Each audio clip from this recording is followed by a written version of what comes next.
Hello नमस्कार दोस्तों, कैसे आप लोग? उम्मीद करता हूँ ठीक है। आज मैं बात करने वाला हूँ पावर स्टार पवन सिंह के बारे में। जी हाँ, पावर स्टार पवन सिंह का एक सैड सॉन्ग, बहुत ही बवाल सैड सॉन्ग आप लोगों के बीच आने वाला है। जी हाँ, तो हमारे वीडियो में लास्ट तक बने रहता है कि आपको पूरी जानकारी मिल सके। जी हाँ, बहुत ही बड़ा बवाल अपडेट है, आप लोग को यह जरूर सुनना चाहिए। जी हाँ, यह गाना कब आएगा मैं आपको आगे वीडियो में बताऊँगा। जी हाँ, गाने का नाम है तुम्हारे सिवा। जी हाँ, जो टी सीरीज के ऑफिशियल यूट्यूब चैनल पर रिलीज किया जाएगा। जी हाँ, तुम्हारे सिवा गाना बहुत ही बवाल सैड सॉन्ग है। जी हाँ, जैसे ही आए आप टी सीरीज पर जाके इस गाने को सुने।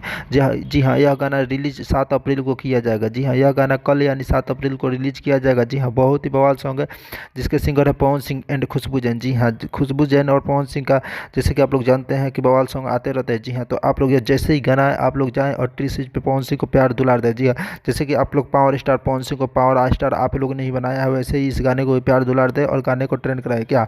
जी हाँ, मुझे लगता है यह गाना आते ही ट्रेंड करेगा। आपको क्या लगता है, गाना ट्रेंड करेगा कि नहीं करेगा? नीचे कमेंट बॉक्स में कमेंट करके जरूर बताएं। जी हाँ, और आज जैसे ही गाना है आप लोग दुलार और प्यार देते, तो ऐसे ही अपडेट पाने के लिए हमारे चैनल को सब्सक्राइब कर दे। तो मिलते हैं किसी नए वीडियो में नए अपडेट के साथ, तब तक के लिए बाय।